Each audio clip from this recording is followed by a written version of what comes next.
സൈപ്രസിന് പൂർണ്ണ പിന്തുണ പ്രഖ്യാപിച്ച യൂറോപ്യൻ യൂണിയൻ ഇറാനിലെ ജനത സ്വാതന്ത്ര്യവും അന്തസ്സും അർഹിക്കുന്നുവെന്ന യൂറോപ്യൻ യൂണിയൻ കമ്മീഷൻ അധ്യക്ഷ.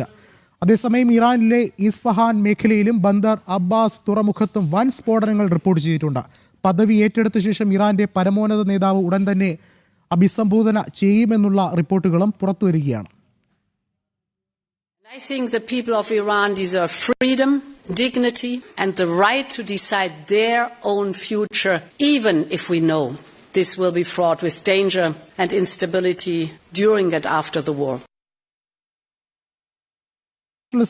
ഐസൺ ജോസ് ചേർന്ന ഐസൺ, എന്തായാലും ഭീകരതയ്ക്കെതിരെ ശക്തമായ നിലപാട് തന്നെയല്ലേ യൂറോപ്യൻ യൂണിയൻ സ്വീകരിക്കുന്നത്?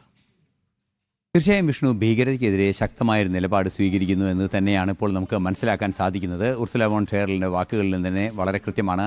ആത്മാഭിമാനവും അന്തസ്സും ഇറാൻ ജനതയ്ക്ക് അനിവാര്യമാണ്. ഇറാൻ്റെ ജനതയുടെ സ്വയം ഭരണാവകാശവും അവർക്ക് തീരുമാനിക്കാനുള്ള അധികാരവും അവർക്ക് തന്നെ വേണ്ടതാണ് എന്നാണ് ഇപ്പോൾ അല്പസമയം മുമ്പ് ഉർസുല വോൺ ഡെർ ലെയൻ പറഞ്ഞതായി നമ്മളിപ്പോൾ തന്നെ കേട്ടത്. അതുപോലെ തന്നെ മറ്റൊരു നിർണായകമായ ഒരു ഇടപെടൽ കൂടി യൂറോപ്യൻ യൂണിയൻ കമ്മീഷൻ അധ്യക്ഷയുടെ ഭാഗത്തു നിന്നുണ്ടായിരിക്കുന്നത്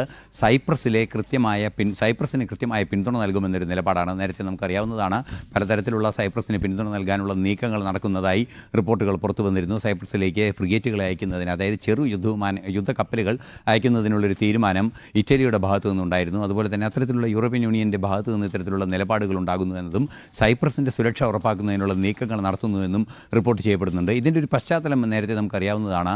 ബ്രിട്ടൻ്റെ സൈനിക താവളമാണ് സൈപ്രസിന് നേരെ ആക്രമണം ഇറാൻ നടത്തുകയും ചെയ്തിരുന്നു. പക്ഷേ ഇറാൻ ആക്രമണം നടത്തിയപ്പോൾ ബ്രിട്ടൻ തങ്ങളെ പിന്തുണയ്ക്കുന്നത് വൈകി എന്നൊരു നിലപാടൊക്കെ ട്രംപിൻ്റെ ഭാഗത്തു നിന്നുണ്ടായത് ആശയപ്രശ്നമുണ്ടായ ഒരു പശ്ചാത്തലത്തിലാണ് വീണ്ടും സൈപ്രസിനെ ആക്രമിക്കുമോ എന്നൊരു ആശങ്ക ഉയർന്നു വരികയും യൂറോപ്യൻ യൂണിയൻ ഇക്കാര്യത്തിൽ കാര്യക്ഷമമായി ഇടപെടേണ്ടതുണ്ട് എന്ന ഒരു തീരുമാനത്തിലേക്ക് എത്തുകയും ചെയ്തത്. അതുകൊണ്ട് തന്നെ അവിടെ കൃത്യമായൊരു ഇടപെടൽ നടക്കുന്നു എന്ന് തന്നെയാണ് മനസ്സിലാക്കാനും സാധിക്കുന്നത്. തീർച്ചയായും മറ്റൊരു പ്രധാന വിഷയം എടുത്തു പറയേണ്ടത് മൊജ്തബ ഖമേനി ഇപ്പോൾ അധികം വൈകാതെ തന്നെ, അതായത് മണിക്കൂറുകൾക്കകം അല്ലെങ്കിൽ ലോകത്തെ അഭിസംബോധന ചെയ്തുകൊണ്ട് പ്രധാനമായും രാജ്യത്തെ ഇറാനിലെ റവല്യൂഷണറി ഗാർഡ്സ് കോറിനെ അഭിസംബോധന ചെയ്തുകൊണ്ട് സംസാരിക്കുമെന്ന റിപ്പോർട്ടുകളും പുറത്തു വരുന്നുണ്ട്.